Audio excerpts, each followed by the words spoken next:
Hi guys, good evening all of you. आज हम इस वीडियो में यूपी टेट 2014 के पुराने पेपर को हल करेंगे और इस वीडियो में हम केवल गणित पाठ को कवर करेंगे। और इससे पहले मैंने 2014 के बाद के जितने भी पेपर है आपके यूपी टेट के, जैसे 2015 का है, 16 का है, 17, 18, 19, 21, इन सभी पेपर्स का मैंने मैथ का सॉल्यूशन अपने चैनल पर एक प्लेलिस्ट बना करके डाल दिया है, जहां से आप उन्हें देखना चाहें तो देख सकते हैं, नहीं तो मैं उसका डिस्क्रिप्शन में इसका लिंक दे दूंगा जहां से आप उन्हें देख पाएंगे। चलते हैं, वीडियो शुरू करते हैं।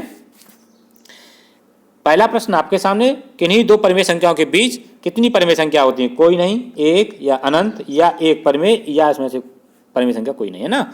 इस तरह से ऑप्शन दिए इन्होंने। तो सबसे पहले हम आपको बताएंगे कि परिमेय संख्या क्या होती है। वे संख्याएं जो P/Q के रूप में होती हैं लेकिन वहाँ Q की वैल्यू 0 नहीं हो, तो हम ऐसी संख्याओं को परिमेय संख्या कहते हैं। फॉर एग्जाम्पल के लिए हमने 1/2 एक परिमेय संख्या ले ली और दूसरी 1/2 परिमेय संख्या हमने 100 ले ली। ठीक है, तो अगर आपसे कहा जाए इन दोनों के बीच में कितनी परिमेय संख्याएं हैं, तो आप कह सकते हैं 1/3 है, 1/4 है, 1/5 है, 1/6 है, या मान लो और भी इनके बीच में हम परिमेय संख्या ज्ञात कर सकते हैं। इन दोनों को जोड़ करके इनका आधा कर देंगे तो और परिमेय संख्या निकल आएगी। इस तरह से इन दोनों के बीच में हम ज्ञात कर सकते हैं, अनंत परिमेय संख्या ज्ञात कर सकते हैं। तो ऑप्शन नंबर सी सही हो जाता है। अगला प्रश्न आपके सामने, यदि 65 और 117 का महत्तम समापवर्तक इस रूप में लिख सकते हैं तो m की वैल्यू क्या होगी? तो आप जानते हैं 65 का गुणनखंड करेंगे आप तो वो आएगा 13 × 5, और इसी प्रकार से 117 को भी आप तोड़ेंगे तो आप जानते हैं 117 के जो गुणनखंड होते हैं वो 13 × 9 होते हैं।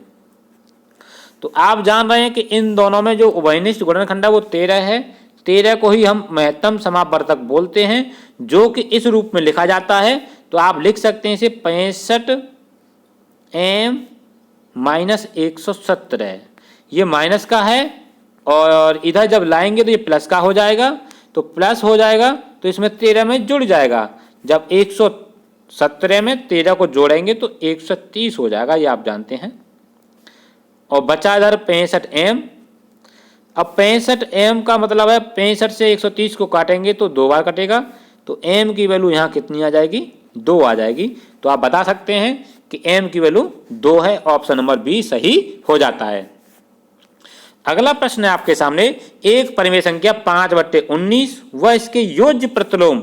योज्य प्रतिलोम उसे कहते हैं केवल उसमें उसका चिन्ह बदल जाता है, जैसे प्लस की है तो माइनस हो जाती है, माइनस है तो प्लस हो जाती है। तो 5/19 प्लस की है तो हमने योज्य प्रतिलोम में इसे -5/19 लिख दिया। अब इन दोनों का गुणनफल पूछा इन्होंने, तो गुणनफल कर लीजिए। अंश का अंश में गुणा करेंगे तो 5 का 5 में करेंगे तो 25 हो जाएगा, और 19 का जब 19 में गुणा करते हैं तो 361 आ जाएगा। अब आप देख रहे हैं यहां माइनस का चिन्ह है तो ये माइनस चिन्ह लगा दिया हमने। अब इस संख्या का गुणात्मक प्रतिलोम पूछा है, व्युत्क्रम पूछा है। इस संख्या का व्युत्क्रम कह लीजिए या गुणात्मक प्रतिलोम कह लीजिए, बात एक ही है। गुणात्मक प्रतिलोम का मतलब होता है संख्या को उल्टा कर देते हैं। उल्टा का मतलब होता है अंश की संख्या हर में और हर की संख्या अंश में। तो आप देख रहे होंगे 361 नीचे है तो 361 पहुंच जाएगी ऊपर, और हर में है 25 वो नीचे आ जाएगी। माइनस जो लगाए वो माइनस आगे आप ऐसे लगा देंगे। ये संख्या जो प्राप्त हुई है आप देख रहे हैं ऑप्शन नंबर ए से मैच करती है, तो आपका विकल्प ए सही हो जाएगा। अगला प्रश्न आपके सामने है, देखिए दो संख्याएं हैं, एक 5.47, एक 4.53। इनको दो बार लिख करके इन्होंने ये प्रश्न बनाया है। और मैं आपको बता दूं, आप भी समझ रहे होंगे इसने क्या फॉर्मूला लगाने की कोशिश की है कि जैसे दो संख्याएं इस तरह से लिखी हो, a × a - b × b, इसको आप अगर दूसरे रूप में लिखेंगे तो a² - b² के रूप में लिख सकते हैं। और इसका जो फॉर्मूला होता है वो होता है a - b और a + b। इस तरह से ये दो गुणनखंडों में लिखी जाती है। तो इसी सर्व समीकरण का प्रयोग कराने के लिए ये प्रश्न उन्होंने बनाया है। इस पे आधार संख्याएं बदल के आपको अन्य कोई प्रश्न दे दे तो आप घबराएं नहीं, इस फॉर्मूले को लगाइए हो सकता है यहाँ ए स्क्वायर माइनस बी स्क्वायर का बनाया है, अगले एग्जाम में आपको दे दिए ए क्यू माइनस बी क्यू का कोई सर्वसमीकरण का यूज कराने दे दे, आप उस पर भी देख लेना कैसे बनता है। तो इस प्रश्न को कैसे करना है तो आप देखिए 5 4 5.47 माइनस 4.53 एक ब्रैकेट में, और दूसरे ब्रैकेट में लिखेंगे इनको प्लस करके 5.47 प्लस 4.53। अब इसके हर के नीचे की जो है संख्या जो दी गई है वो 0.94 दी गई है। अब आप जब इसे घटाएंगे 7 में से 3 गए तो 4 बचेंगे आपके, और यहाँ 4 है, 4 में से 5 जाएगा नहीं तो एक हाथ से लेंगे, 14 में से जब 5 घटाएंगे तो 9 बचेगा, और यहाँ 5 में से एक हाथ से ले ली तो 4 रह गए, तो 4 में से 4 गए तो 0 बचेगा, अंश में ये बची संख्या गुणा 1। इसे हल करेंगे, इसे हल करेंगे तो आप देख रहे होंगे 7 और 3 10 का 0, और 5 4 9 एक हासिल का था 10, 5 4 9 और एक हासिल का था 10। इस तरह से ये संख्या आपकी बन जाएगी 10.00, बट्टे में क्या है 0.94। इस संख्या से इस संख्या को काट देंगे, बचा आपका 10। ऑप्शन नंबर ए में 10 दिया है, ये आपका आंसर हो जाएगा। अगला प्रश्न है देखिए, ए की मासिक आय बी की आय से 20% अधिक है और बी की आय सी की आय का 30% है। यहाँ थोड़ा समझने वाली बात यह है कि आप सबसे पहले सी की आय उन्होंने पूछी है, तो सी की आय हमने कितनी मान ली, एक्स मान ली। कितनी मान ली, एक्स। और अगर हम यहाँ कहें ये सी की आय हो गई कितनी, एक्स, तो बी की आय कितनी होगी, बी की आय कितनी है, बी की आय सी की 30% है, तो एक्स का 30% निकाल लीजिए, 30x/100, ये 30% हो गई, ठीक। और अब आप निकालेंगे ए की आय बी की आय से 20% अधिक है। अब ये शब्द आपको समझना है, 20% है या 20% अधिक है, तो अधिक के लिए आप 120 लेके चलेंगे यहाँ पर। यानी अगर आपसे पूछा जाए ए की कितनी हो जाएगी, तो वो हो जाएगी आपकी इसकी 120%। मान लीजिए ए है ये, तो 120% जब आप लेंगे तो 120x, x का मतलब ये संख्या,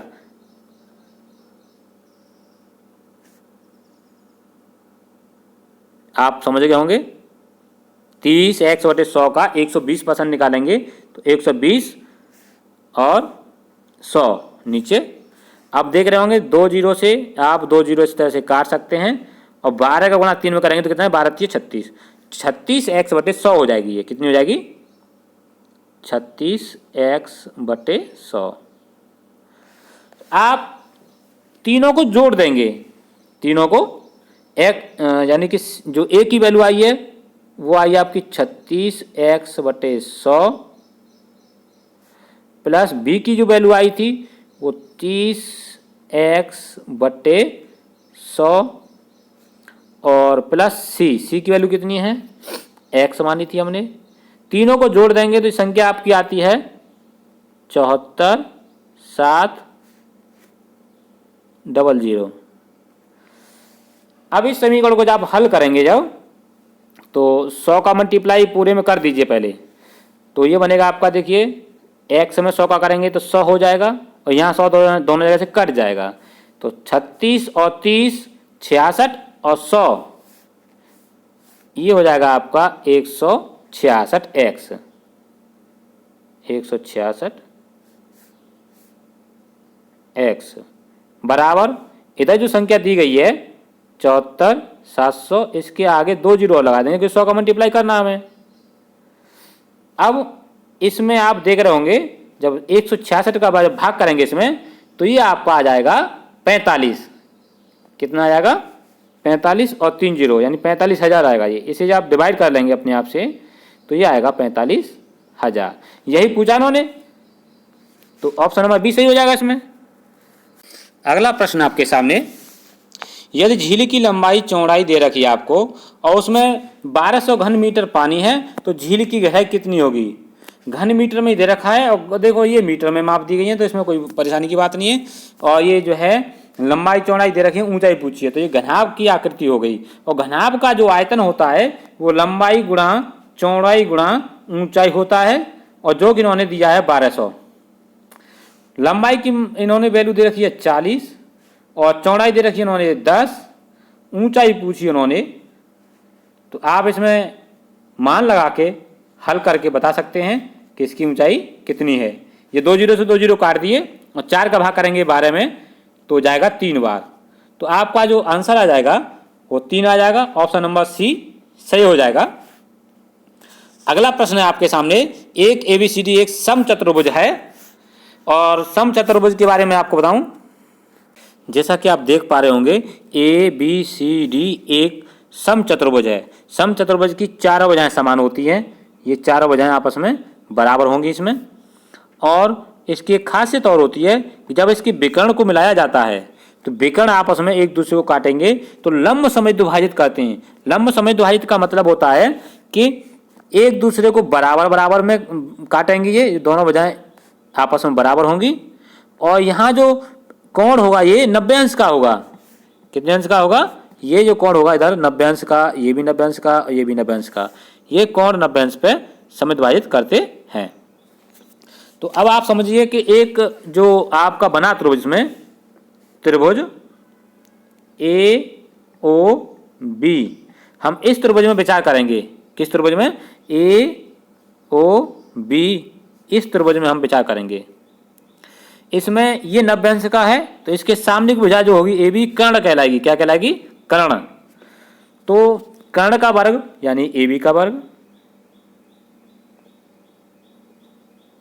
बराबर होता है शेष दो भुजाओं का वर्ग का योग, यानी कि OA का वर्ग प्लस OB का वर्ग। अब आपको ये तो पता ही है कि OA AC की आधी है क्योंकि ये दोनों भुजाएं बराबर हैं। इसी प्रकार से OB BD की आधी है क्योंकि ये दोनों भुजाएं बराबर हैं, OB और OD। तो आप यहां इनके मान लगा सकते हैं। किस तरह से लगाएंगे देखिए,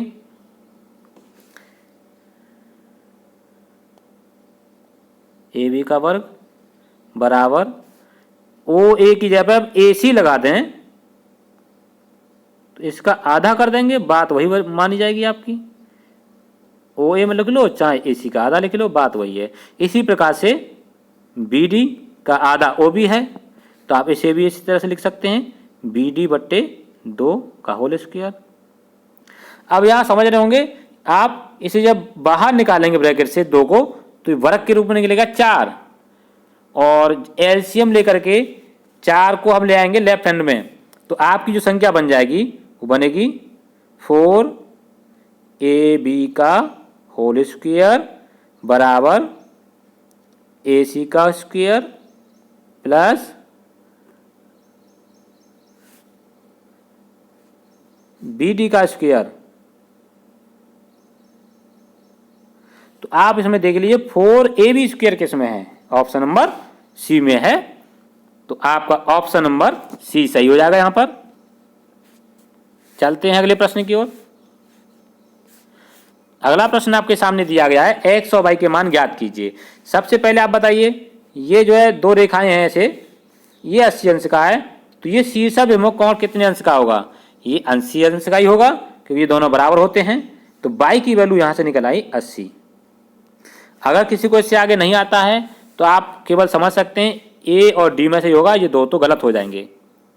अब इसके बाद मान लीजिए ये वाला जो कोण है आपका 80 अंश हो गया यहाँ पर, तो ये कोण कितने का होना चाहिए? क्योंकि आप जानते हैं त्रिभुज के तीनों कोणों का योगफल 180 अंश होता है। ये 80 हो गया तो 80 यहाँ लिख लीजिए और दूसरा वाला 50 का दिया गया है, 50 लिख लीजिए। तीसरा वाला x है वो भी लिख लिया, बराबर कितने के है? 180 के बराबर है। अब आप देख रहे हैं 8 और 5 13 यानी ये 130 हो जाएगा प्लस x बराबर 180। 80। और 130 को जब 180 में से घटाएंगे तो x की वैल्यू कितनी आ जाएगी? 50 आ जाएगी। तो जो आपका आंसर कितना हो जाएगा? x की वैल्यू 50, y की वैल्यू 80। ऑप्शन नंबर ए सही हो जाएगा। और यदि आप ऐसे ही देखना चाहें तो ये 80 तो है ही है, तो ये 50 और 50 100 और 80 ये सही हो गया अपने आप से। अगला प्रश्न है, देखिए, एक एलिवेटर किसी खदान में 6 मीटर प्रति सेकंड की गति से उतरता है। अब एलिवेटर देखिए इन्होंने क्या कहा है, जमीन के स्तर से 10 मीटर ऊंचाई से खदान में नीचे जाएगा। जैसे मान लीजिए ये आपका जमीन है और ये जमीन होगी, यहां पर एलिवेटर यहां उड़ रहा है और ये 10 मीटर है ये वाली ऊंचाई। इसके नीचे ऐसे जाएगा जमीन से। प्रश्न में थोड़ी कमी है, जो यूपी टेट की परीक्षा हुई थी उसमें इस ऐसे ही प्रश्नों में विवाद खड़ा हो जाता है कि 10 मीटर ऊंचाई से उतरता है, तो 350 मीटर उतरने में लगा समय है, तो 350 पे ही बच्चा सॉल्व करेगा, 10 मीटर को कहाँ काउंट करेगा। उन्होंने ये तो कहा नहीं कि जमीन से 350 मीटर नीचे उतरेगा। तो इस प्रश्न में ये होना चाहिए कि एलिवेटर जमीन की सतह से 350 मीटर गहराई तक उतरता है। तो अब कहाँ पे था वो, ये जमीन से 10 मीटर ऊंचाई से उतर रहा है, तो यहाँ से टोटल 350 दिया है कि यहाँ से दिया है, इस प्रश्न में ये कंफर्म नहीं हो पा रहा। तो लेकिन वास्तविकता ये है कि 10 तो ये है और नीचे 350 है, टोटल 360 मीटर उतरेगा और 1 मिनट में 6 मीटर उतरता है। तो इतने मीटर उतरने में कितना समय लगेगा? तो आप इसमें आसान तरीके से निकाल सकते हैं। 6 का भाग कर देंगे 360 में, इससे जब काटेंगे तो कितना आएगा? 60 आएगा। तो 60 मिनट में वो नीचे उतर जाएगा और 60 मिनट बराबर होता है 1 घंटा। अगला प्रश्न आपके सामने, दो संख्याओं का महत्तम समापवर्तक 35 और उनका लघुत्तम समापवर्तक 525 है। यदि इनमें एक संख्या दी गई है, दूसरी संख्या क्या होगी? बहुत ही बढ़िया प्रश्न है, लगभग हर परीक्षा में एक प्रश्न लासा मासा से बनता है। और ये आपका जो है फॉर्मूला होता है, पहली संख्या गुणा दूसरी संख्या बराबर होता है एलसीएम गुणा एचसीएफ, यानी कि लासा गुणा मासा। तो पहली संख्या इन्होंने कितनी दे रखी है? 175 गुणा दूसरी संख्या मान ली हमने x, लासा कितना दिया है? 525 और मासा कितना है? 35 है। जब आप इसे हल करेंगे तो आपका जो है आंसर निकल के आ जाएगा 105। अब हल कैसे करना आप समझ जाइए अपने आप कि 25 से काट दीजिए, 25 सत्ते 175 होता है और 25 से काटेंगे तो 25 दूनी 50 और 55 25 और 7 से काट दीजिए, 7 वरना 35 और 25 और 5 का गुणा कर देंगे। देखिए गलती होगी हमसे, ये 25 से जब इसमें भाग करेंगे 25 दूनी 50 और 25 बचेगा, 25 से कम 25, तो यहाँ जो आएगा वो आपका 21 आएगा। ये कितना आएगा? 21। तो ये आपका हो गया 25 से कम 25। अब 21 का गुणा जब आप 5 में करेंगे तो 5 से कम 5 और 5 दूनी 10, 105 आ जाएगा। तो आपका ऑप्शन नंबर डी सही हो जाएगा। यहाँ पर चलते हैं अगले प्रश्न की ओर। यदि कोई राशि 5% वार्षिक साधारण ब्याज की दर से 6 वर्ष में 2600 हो जाती है, तो मान लीजिए उसका मूलधन x है और टोटल 2600 है, ब्याज ज्ञात करना हो तो आप 2600 में से x को उठा देंगे, ये ब्याज हो गया। और ब्याज बराबर क्या होता है? एक फॉर्मूला होता है, अगर हमने ये ज्ञात कर लिया कि 2600 माइनस x ये ब्याज है, तो ब्याज बराबर होता है मूलधन। मूलधन कितना लिया हमने? x लिया है, गुणा दर, दर कितनी दी उन्होंने? 5, गुणा समय कितना दिया है? 6/100। आप इसे जब हल करेंगे तो 100 का क्रॉस मल्टीप्लाई कर लीजिए ऐसे करके इसमें, तो यह आ जाएगा आपका 26 के आगे 4 जीरो हो जाएंगे, माइनस 100x, और ये 5 6 30x। 100x को 30x में जोड़ देंगे क्योंकि इधर ये माइनस का, इधर जाएगा प्लस का, हो जाएगा। लेफ्ट हैंड से जब इधर जाएगी संख्या तो माइनस से प्लस हो जाएगी। तो आप कह सकते हैं 130x बराबर 26 और 4 जीरो, जीरो से एक जीरो काट दीजिए और 13 दूनी कटेगा, ये 26 दो बार, 2 के आगे 3 जीरो, यानी कि 2000 आपका x की वैल्यू आ गई। इन्होंने पूछे राशि, तो राशि आपकी 2000 हो गई। ऑप्शन नंबर सी सही हो जाता है यहाँ पर, ऑप्शन नंबर सी। चलते हैं अगले प्रश्न की ओर। अगला प्रश्न आपके सामने है 10 मीटर प्रति सेकंड को किलोमीटर प्रति घंटे में बदलना है। 10 मीटर प्रति सेकंड।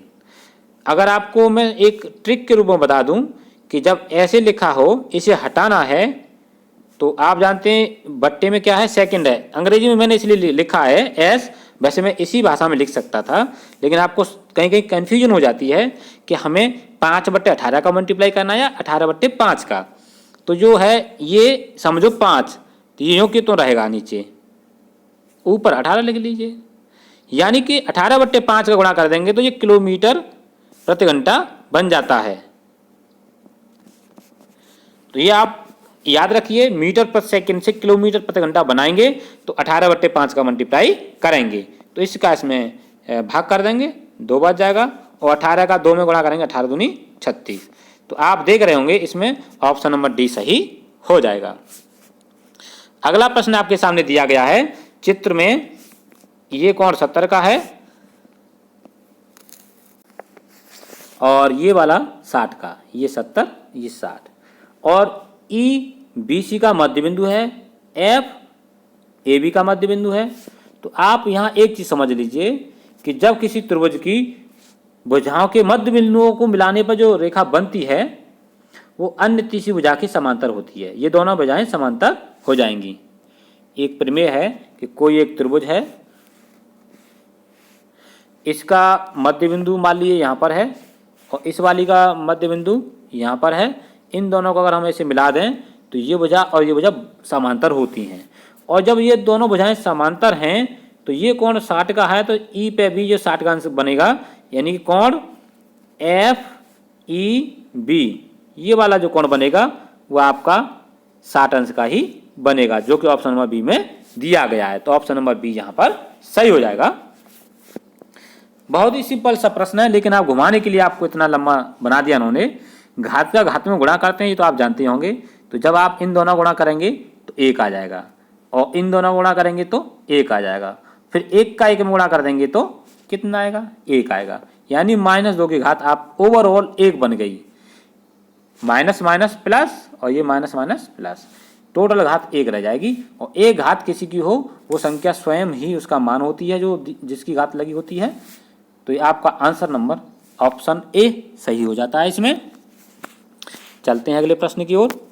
किसी घनाभ की 3 संलग्न फलकों के क्षेत्रफल क्रमशः ए बी सी हैं, यानी कि अगर हम ये कहें आपसे कि ये क्षेत्रफल है ए किसका, एक घनाभ है।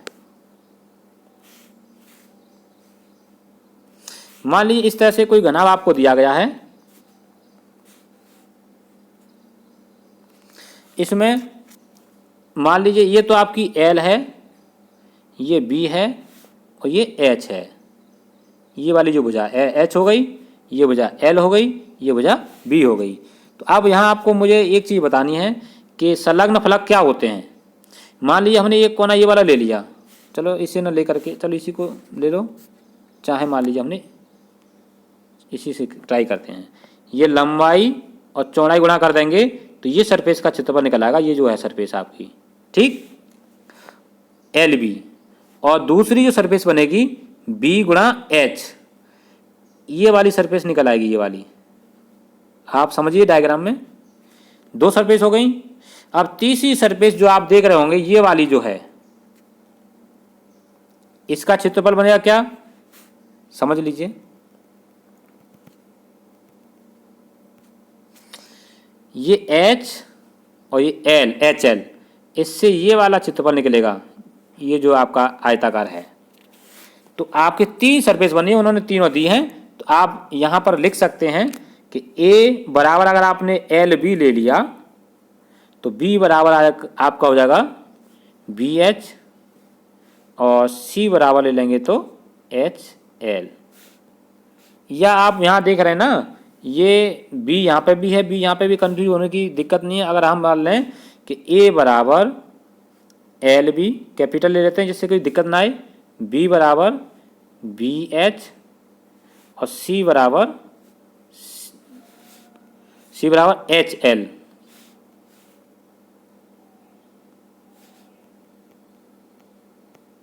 इसे भी बढ़ा लेते हैं H को।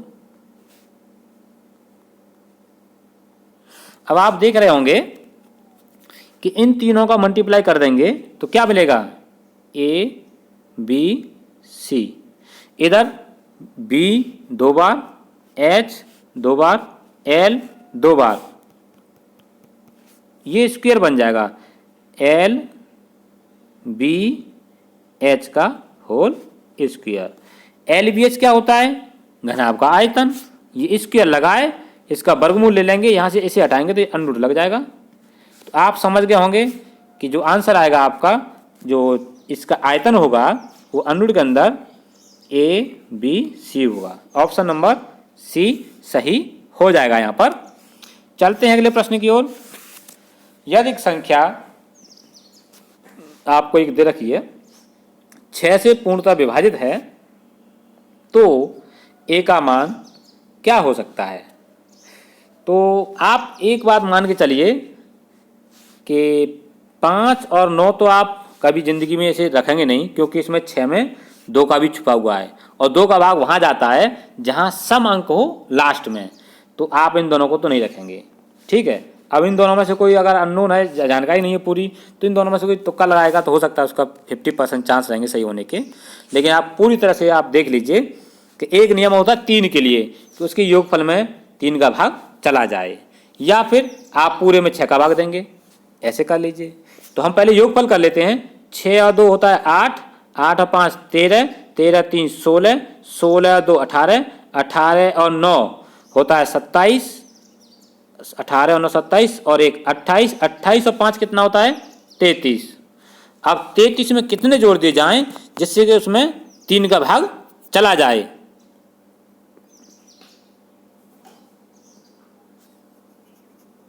या तो उसमें 3 जोड़ा जाए, या 6, या 9। तो देखिए, तो हमने तो ये दोनों ऑप्शन आपको पहले ही कैंसिल कर दिए थे, और आपको बताया कि 3 हो या 6 हो। तो यहाँ के और हमें मिल रहा है 3 का गुणा में 3, 6 मिल रहा है। तो आप इसे टिक कर सकते हैं बी को, या फिर आप 6 का भाग कीजिए, 6 कम 6, 6 चौका 24, 1 बचा, 13 हो जाएंगे, 6 दूनी 12, फिर 1 बचा, 6 दूनी 12 क्लियर हो गया। अब 9 में जाएगा नहीं, 91 हो जाएंगे, नहीं 9 में जाएगा एक बार, सॉरी, 6 कम 6, 3 बचेगा, 31 हो जाएंगे, तो 6 5 30 हो जाएगा यहाँ पर। तो 30 में से फिर 1 बचेगा, ये 5 हो जाएगा। अब 15 में 6 का भाग देंगे तो 6 दूनी 12, कितना बचेगा 3 बचेगा। अब 3 के आगे क्या रखेंगे, 6 का भाग चला जाए, या तो 6 6 36 हो जाएगा, 0 यहाँ दिया नहीं है तो 0 रख देते तो 6 35 हो जाता। ऑप्शन नंबर आपका भी सही हो जाएगा। कई तरीके हैं इसे हल करने के, या तो डायरेक्टली आप भाग करते जाइए, लास्ट में आप देख लीजिए, या फिर इसके 6 के फैक्टर करेंगे तो 2 गुणा 3 होते हैं, 2 और 3 पर लागू करके कॉमन जो बैठे उसे निकाल लेंगे। अगला प्रश्न आपके सामने, प्रथम 5 धन ऋण अभाज्य संख्याओं का योग है। तो ऋण माने अभाज्य, पहली अभाज्य संख्या 2 होती है, फिर 3 होती है, 5 होती है, 7 होती है, और 7 के बाद 8 हो नहीं सकती, 9 हो नहीं सकती, 10 11 आ जाएगी। अब इन सबको जोड़िए आप, कितना बैठेगा योगफल पूछाने वाले। तो 7 और 3 कितना होता है 10, 10 और 11 कितना होता है 21, 21 और 5 होता है आपका 26, 26 और 2 28। ऑप्शन नंबर सी सही हो जाएगा इसमें। चलते हैं अगले प्रश्न की ओर। अगला प्रश्न आपके सामने दिया गया है, जतिन और प्रिया के पास मिलाकर 41 रुपये हैं। अगर उन्होंने प्रिया के पास पैसे पूछे हैं तो हमने वो प्रिया के पास x रुपये मान लिए, तो जतिन के पास जो पैसे होंगे वो 41 माइनस x होंगे। इन्होंने क्या बोला है देखिए आगे, जतिन के पैसों का 1/4। अब जतिन के पैसे कितने हैं, 41 माइनस x का 1/4 का मतलब उसमें 4 का भाग कर देंगे। वो बराबर किसके हैं, प्रिया के 1/7 यानी x/7 से 2 अधिक हैं, तो यहाँ +2 कर दिया। एक समीकरण बन गया, एक चर में रैखिक समीकरण बन गया। इसे आप हल कर लीजिए और x की वैल्यू निकाल लीजिए। तो सबसे पहले आप इसे हल कर लें कि इन दोनों का लासा लेंगे, तो इस लासा आएगा 7 और ये आएगा आपका x + 14। अब आप इसमें देख रहे होंगे कि क्रॉस मल्टीप्लाई कर दें, 7 का गुणा इधर कर दीजिए और 4 का गुणा इधर कर दीजिए। तो आप गुणा करिए, 7 का इसमें गुणाएंगे, 7 एकम 7, 7 चौका 28, 41 में गुणा हो गया माइनस 7x और बराबर 4 का गुणा करेंगे x में तो 4x प्लस 14 चौका 56। अब देखिए 7x माइनस का इधर लाएंगे राइट हैंड में तो 4 में जुड़ जाएगा, 7 और 4 कितना हो जाएगा, 11x हो जाएगा। तो 11x मान लीजिए मैंने यहाँ लिख लिया इस जगह पर,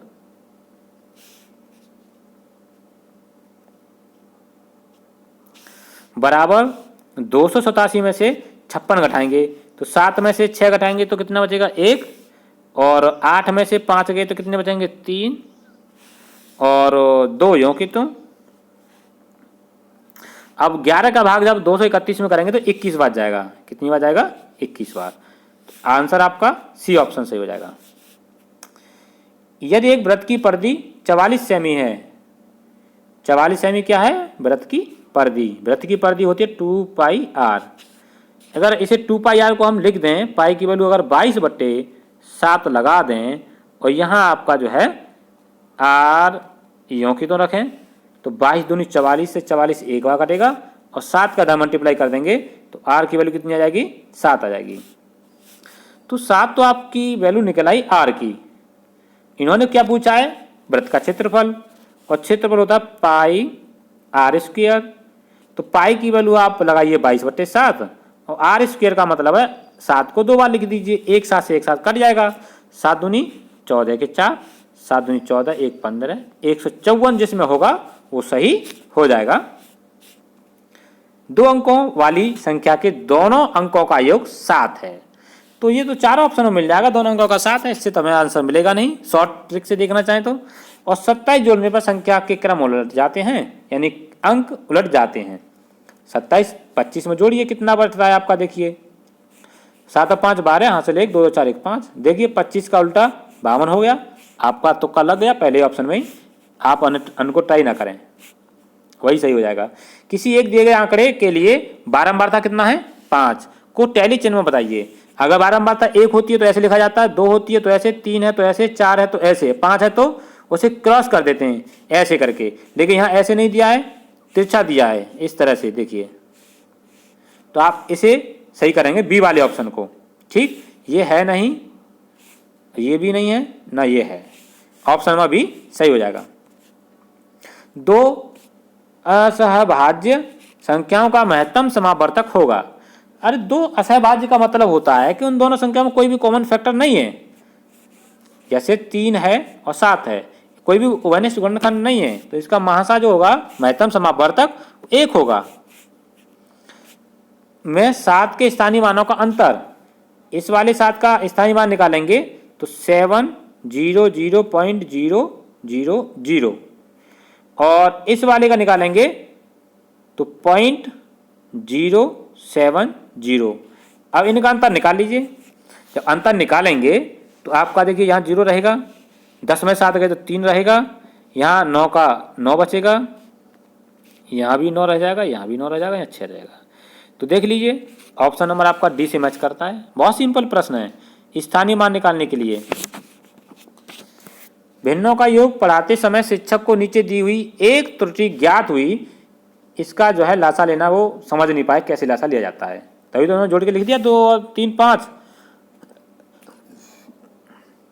शिक्षक को उपचारात्मक कार्य के रूप में क्या करना चाहिए। तो देख रहे होंगे आप इसमें लघुत्तम समापवर्त की अवधारणा को समझाने में बच्चों की सहायता करें। तो यानी कि हम बच्चों को जो है ये गलती कर रहे हैं बच्चे इस तरह से, वो उनको एलसीएम की अवधारणा में समझानी है। ये ऑप्शन नंबर आपका सही हो जाएगा। माप की अवधारणा विकसित करने हेतु अपनाए गए निम्नलिखित कार्यों को क्रम में लगाइए। तो क्रम में लगाना है तो सबसे पहले हम बच्चों को अगर माप से संबंधित कुछ बताएंगे तो सबसे पहले होता है शिक्षार्थी सरल अवलोकन द्वारा वस्तुओं को सत्यापित करते हैं। किस वस्तु के बारे में बात कर रहे हैं, ठीक है।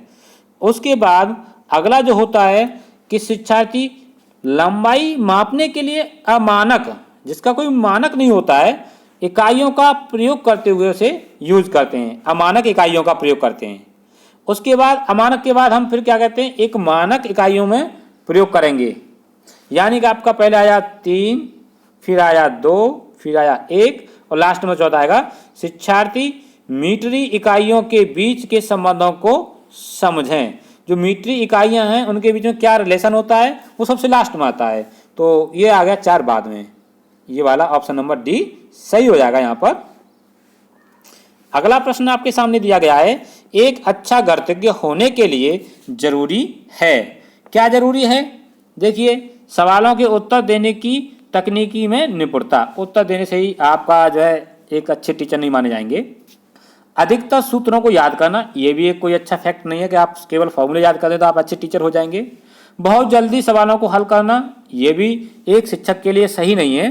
केवल और केवल देखिए यहाँ दिया है सभी अवधारणाओं को समझना, लागू करना और उसमें संबंध बनाना, ये एक अच्छे गणितज्ञ होने की पहचान है। तो इसमें ऑप्शन नंबर डी सही हो जाएगा। अगला प्रश्न आप देख रहे होंगे, क्षेत्रफल की अवधारणा को परिचित कराने के लिए शिक्षक डैश से शुरुआत कर सकता है। अब देखिए क्षेत्रफल की अवधारणा के बारे में देखो क्या है, इन्होंने दिया है। पहला है भिन्न आकारों की आकृतियों का क्षेत्रफल ज्ञात करने के लिए सूत्रों का स्पष्ट करना। तो सूत्रों को सबसे पहले शुरुआत में नहीं लिया जाता है, परिचित कराना है हमें क्षेत्रफल की अवधारणा से, तो हमें इसमें फॉर्मूले की आवश्यकता नहीं पड़ेगी। दूसरा है हथेली है, पत्ते हैं, नोटबुक है, आज से विभिन्न वस्तुओं की सहायता से किसी आकृति के क्षेत्रफल की तुलना करना। हाँ, इसे हम मान सकते हैं कि बच्चे को शुरुआत में उसके पास मौजूद नोटबुक है या हथेली है या कोई पत्ते किसी फुलवारी से या किसी पौधे के लेकर के इनके क्षेत्रफल की तुलना करके, ये छोटा है, ये बड़ा है, ये इतना है, उसमें तुलना करके क्षेत्रफल की तुलना करके उन्हें अवधारणा समझाई जा सकती है। तो आपका जो है इसमें ऑप्शन नंबर जो है बी सही हो जाएगा। और देखिए एक बार पढ़ के देख लिए, आयत की लंबाई और चौड़ाई का पता लगाना, आयत के क्षेत्रफल के सूत्र का प्रयोग करना, ये शुरुआत में वैलिड नहीं होता है। और इकाई वर्ग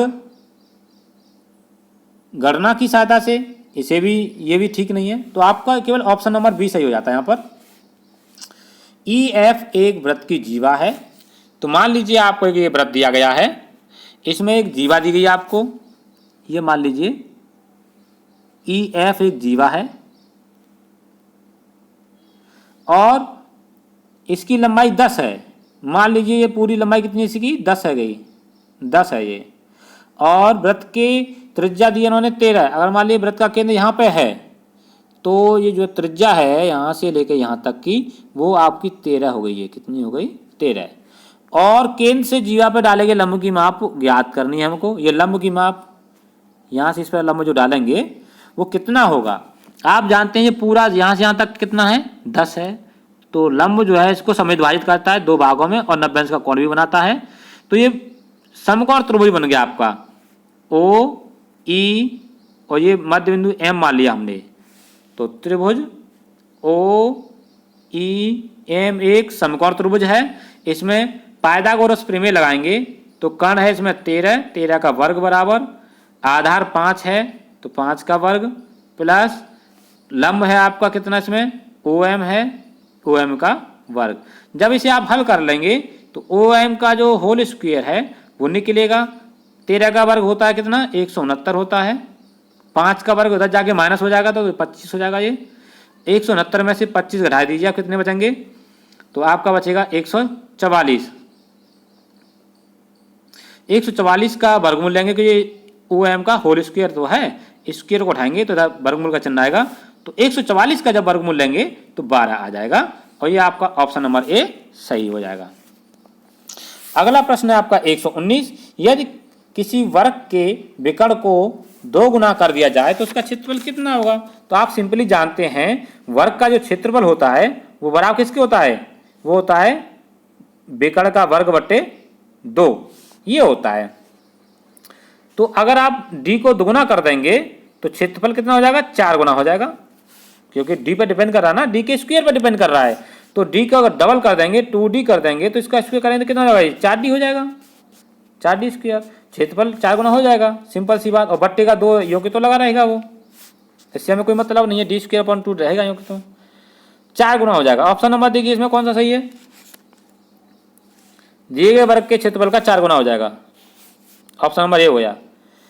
अब लास्ट प्रश्न है ये देखिए, जब राजन के सामने वार्तिक समस्याएं आती हैं, वार्तिक माने बातों के द्वारा जैसे कुछ हम शब्द बोल रहे हैं, चर्चा कर रहे हैं, तो वह प्राय पूछता है मैं जमा करूं या घटा, मैं गुणा करूं या भाग, वो इस तरह के प्रश्न बोलता है। इसका मतलब यह है कि वो भाषा समझ में नहीं आई उसके।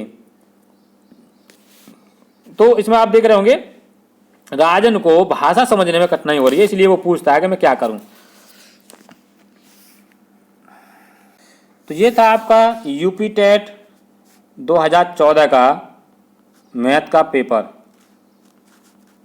और इससे पहले जितने भी एग्जाम हुए हैं 2014 से पहले, एक हुआ है 2013 में, एक हुआ 2011 में, इस पर भी मैं वीडियो बना के डाल दूंगा। यानी कि फिर मेरी सीरीज ये मैथ वाली सीरीज खत्म हो जाएगी कि मैंने मैथ का पूरा कवर कर दिया। आपका जितना यूपी टेट अब तक एग्जाम कराया है उसमें मैथ पार्ट मेरा पूरा कवर हो जाएगा।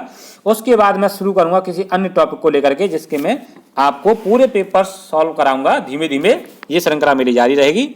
यदि वीडियो आपको अच्छा लगा हो तो वीडियो को लाइक अवश्य करें और अपने मित्रों को शेयर जरूर कर दीजिए, जिससे कि अगर वो यूपी टेट की तैयारी कर रहे हैं तो पुराने पेपर्स पढ़ना बहुत जरूरी है, क्योंकि उनसे ही मालूम पड़ता है कि प्रश्न का लेवल क्या आने वाला है, प्रश्न किस तरह के बनते हैं, किस टॉपिक से अधिक आते हैं, किस टॉपिक से कम आते हैं, ये सारी जानकारी मिल जाती है। कहीं कहीं ऐसा भी होता है कि कभी कभी पुराने पेपर से जो होते हैं उनमें से काफ़ी प्रश्न आपको देखने को मिल जाते हैं। और आप हमारे चैनल को सब्सक्राइब जरूर कर लीजिए, जिससे आने वाली वीडियो का नोटिफिकेशन आपको मिल जाए। मिलते हैं अगली वीडियो में। Thanks for watching this video.